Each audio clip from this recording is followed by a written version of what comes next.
your forecast first. Sponsored by Natex Heating, Cooling, and Plumbing. It's been a nice Tuesday afternoon, and we have more sunshine for us for the rest of the evening, and then we're calling for more for basically the same forecast a lot of this week. 77 right now in Champaign, 78 degrees in Danville, 80 in Decatur, Lincoln, and Springfield, and we've got a lot of sunshine out there, as you can see in our Bratcher weather camera on our roofing dog on it. It's nice out there.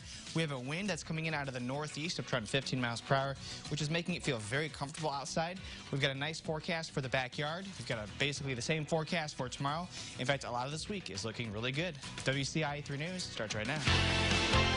Now from WCIA 3 News. Our failure to act is on us. It started as a peaceful protest but turned into vandalism. Now the police chief is trying to figure out why officers didn't take action. Plus, one neighborhood is getting a major makeover. How a multi-million-dollar donation is making it happen. Just kind of help people who are struggling right now. The coronavirus has impacted so many people's income, but the state is making sure they can still keep a roof over their heads. You're watching your local news leader. This is WCIA 3 News at 5. Good evening. I'm, Jennifer Roscoe. Our top story tonight: slowing the spread of the coronavirus. The city of Champaign has just issued 2 new emergency orders. The mayor says this is to prevent a spike in cases as college students return to campus. Starting tomorrow, all customers will be required to sit at bars and restaurants. This applies to both indoor and outdoor seating. People under 21 won't be allowed to enter or be inside a bar after 9 each night. This goes into effect at 5 p.m. tomorrow. Now, indoor dining is also being temporarily restricted in the campus town area. Only outdoor dining will be allowed.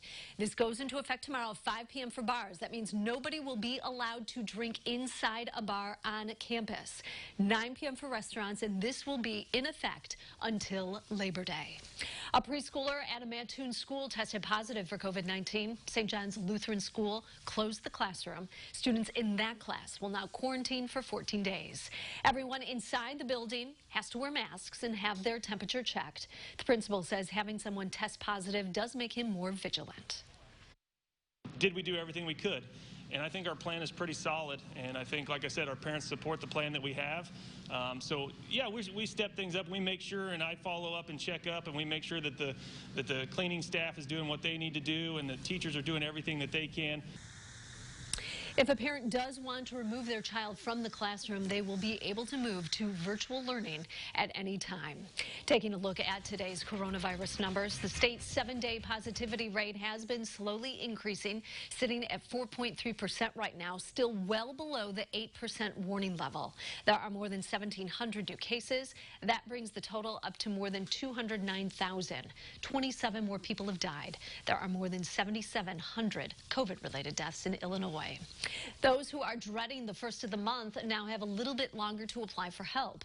The Rent Assistance Program is taking applications for an extra week. WCIA 3's Cole Henke has the story. COVID is keeping people from affording even the most important essentials, a roof over their heads. Governor Pritzker announced an extension to the program that is trying to help people with that.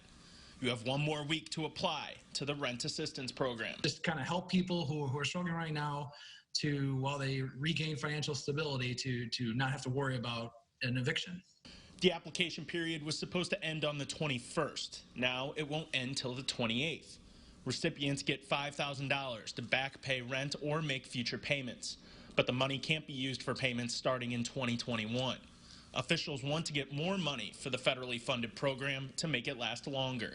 It's both, because I mean people are still reeling from this. The economy's still not back to where it was before pre-COVID, and the studies have shown, the census tracks this every week, that 1 in 3 renters in Illinois have little to no confidence that they'll make next month's payment.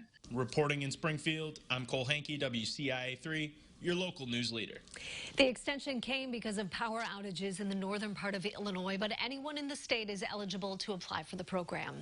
An organization, Indicator, donated millions of dollars for community revitalization. Yesterday, the city council accepted an $8 million donation from the Howard G. Buffett Foundation. The money will be used to improve the Johns Hill neighborhood. WCIA 3's Jamie Mays is with us. So, Jamie, what does this mean for the people who live there? Jennifer, that money will be used for improvements like new streets and improved sidewalks. But this isn't the first time the Howard G. Buffett Foundation has made a big donation to help Johns Hill's neighborhood. Earlier this year, City Council approved a $1.2 million agreement with the Howard G. Buffett Foundation for revitalization of that neighborhood. Using that money, they completed demolitions, land clearing, and cleanup, and now the city will be able to do even more. What makes this project unique is that it really is focusing on a single neighborhood and taking it from more of a distress level to a neighborhood that really will be a showcase for the city. Despite these large donations, the city currently has a deficit of over $2 million because of the COVID-19 outbreak. It is anticipated that by the end of the year, they would have experienced a loss in revenue of about $5.4 million. Much of that deficit will be able to be made up through a reduction in city expenses, but they won't be able to make up the full amounts without tapping into the general fund reserves. They expect that to be reduced by about $2 million. The city council member I spoke to says with good financial planning next year, they should be able to handle that financial impacts. Back to you, Jennifer. All right. Jamie, thank you so much. Now, the City Council also approved a $1.3 million project to replace some of the lead pipes in the Johns Hill neighborhood. The city is paying for that. We have new information about a man who was killed during a string of shootings in Decatur yesterday. The Macon County coroner says 27-year-old Katari Smith was shot several times. 3 other people were hurt. That first shooting happened near East Walnut and Lober Streets. Later, there were reports of gunfire at MLK and Grand and MLK and Garfield. Around 10:30, a street crimes detective near Jasper and Wood saw people in a small gold car shooting at another vehicle. While officers investigated those crimes, there were more calls about gunfire in the area of 20th and Prairie. A Decatur school is paying tribute to a teacher who died while behind the wheel. There was a car crash at Route 121 and Kenny Road Sunday night. The Macon County coroner identified the man inside as Mark Richard. The coroner says he died from a medical condition, not the crash. Richard was the athletic director and a PE teacher at Stephen Decatur Middle School. Champaign Police Chief Anthony Cobb says he is personally investigating what happened Thursday night at the police station. It started with a peaceful protest outside police headquarters, but it ended in graffiti that included racial slurs and threats. Cobb says his real concern is why no one from his department tried to stop it. He was on vacation at the time. Police told us yesterday commanders tried to call protest organizers to stop them, but no officers went outside and took action.